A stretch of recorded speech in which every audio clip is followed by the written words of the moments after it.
Las Vegas, September 7th, 1996.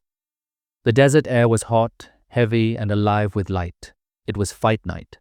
Mike Tyson had just stepped into the ring, and among the roaring crowd sat a man whose name already echoed through every street in America, Tupac Shakur. To the world, he was a rapper. To his people, he was a messenger. That night began in celebration and ended in blood. Tupac had spent his short life caught between two worlds, the poet and the outlaw. The son of revolutionaries born into struggle, raised by fire. His mother, Keffe Shakur, taught him to question everything. His childhood was marked by poverty, but also by purpose. He learned early that words could wound, but they could also heal. He wasn't supposed to become a superstar. He was supposed to become a soldier, but his weapon wasn't a gun. It was his voice. When he rapped, people listened, not because it was polished or perfect, but because it was real. He spoke for those who had no mic, no stage, no one to hear them. Brenda's got a baby. Keep your head up. Dear Mama. These weren't songs. They were stories of a generation forgotten by the system, forgotten by the world. By the early 1990s, Tupac was unstoppable. Fame came fast, money followed, and so did enemies. The rap game was shifting. Two coasts, two empires, two ideologies. On one side, Bad Boy Records, New York City, led by Sean Puffy Combs and Christopher Wallace, the notorious B.I.G. On the other, Death Row Records, Los Angeles, run by Suge Knight, ruthless, ambitious, and fiercely loyal to his artists. What began as friendly competition turned into open hostility, a war that played out on radio stations, in lyrics, and in the streets. In 1994, it got personal. Tupac walked into a Manhattan recording studio and was shot 5 times in an apparent robbery. He survived, but the bullet wounds weren't the ones that hurt the most. He believed it wasn't random. He believed he'd been betrayed. In his hospital bed, swollen and bandaged, he stared into the camera and told the world, "Trust nobody." From that moment, the poet became the warrior. When he got out of prison, thanks to Suge Knight posting his $1.4 million bail, Tupac signed to Death Row Records. And almost overnight, he became the face of the West Coast. His anger bled through every lyric. Hit 'Em Up wasn't just a diss track, it was a declaration of war. The message was clear. Tupac wasn't playing defense anymore. But underneath the bravado was exhaustion. He was surrounded by money, power, and danger. And deep down, he wanted out. He told friends he was done with Death Row, that he was planning to start his own label, a new chapter, away from the chaos. He never got the chance. September 7th, 1996. Tupac was in Las Vegas for the Tyson-Seldon fight. He wore a white suit, gold jewelry, and that familiar confidence that made people gravitate toward him. After the fight, in the MGM Grand Lobby, there was a brief scuffle. A rival gang member, Orlando Anderson, was attacked by members of Tupac's entourage. Surveillance cameras caught it all. What seemed like a small fight would become the trigger for something much bigger. Later that night, Tupac climbed into the passenger seat of a black BMW Suge Knight was driving. They were heading to a nightclub, laughing, music playing, the windows down. At 11:15 p.m., they stopped at a red light on Flamingo Road. That's when a white Cadillac pulled up beside them. A voice shouted something. Then came 4 sharp cracks. Gunfire. Tupac slumped in his seat, blood on his chest, his arm, his thigh. Suge tried to drive, but the tires blew out. They crashed near the intersection. Police arrived within minutes, but it was already too late. At University Medical Center, Tupac fought for his life.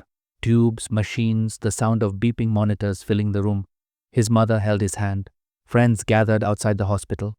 6 days later, September 13th, 1996, Tupac Shakur was pronounced dead. He was 25 years old. The world stopped. Fans lit candles in the streets. Radio stations played Changes and Dear Mama on repeat. And as the news spread, so did the questions. Who pulled the trigger? And why? The Las Vegas Metropolitan Police launched an investigation, but from the start, it was chaos. Witnesses refused to talk. People who claimed to know something disappeared. No one wanted to be the one to point fingers at death row or the Crips or anyone tied to that night. And the deeper the police dug, the murkier it got. Some said it was gang retaliation, that Orlando Anderson and his crew had struck back after being beaten at the MGM. Others said it was an inside job, that Suge Knight wanted control over Tupac's unreleased music and was losing his grip on him. And then there were the conspiracies, that Tupac faked his death, that the FBI had been watching him, that the entire East Coast-West Coast war was orchestrated from above. Truth mixed with myth, until no one knew where one ended and the other began. For years, silence ruled. No charges, no justice. Just rumors, documentaries, interviews, and theories. But every anniversary, the same question came back. Why is one of the most famous murders in American history still unsolved?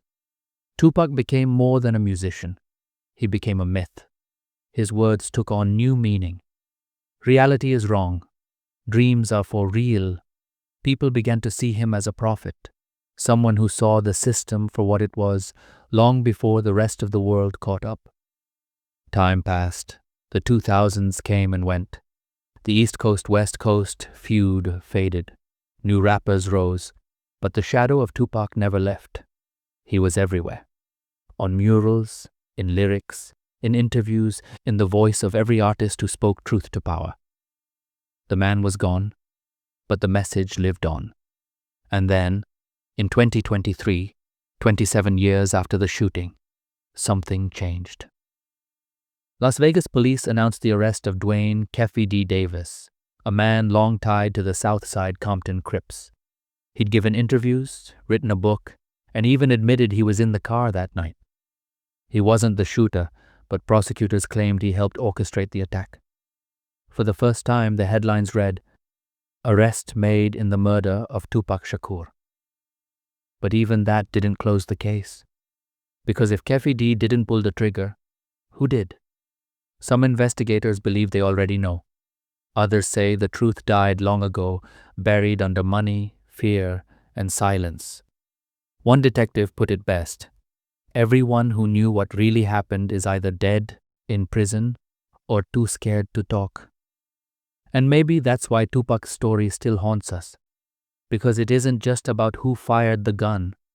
It's about why a voice that powerful, that fearless, couldn't survive the world he was trying to change.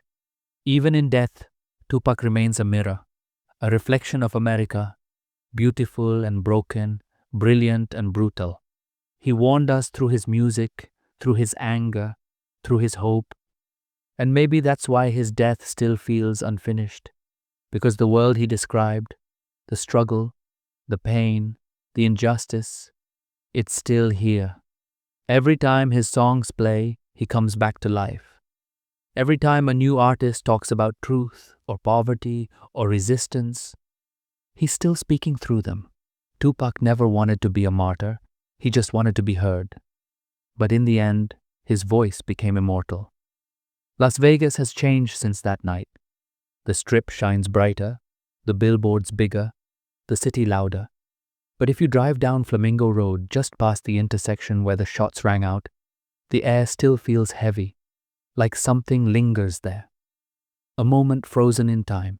Tupac Amaru Shakur, the rapper, the poet, the revolutionary. Gone too soon, yet never really gone. He said, "Long live the rose that grew from concrete."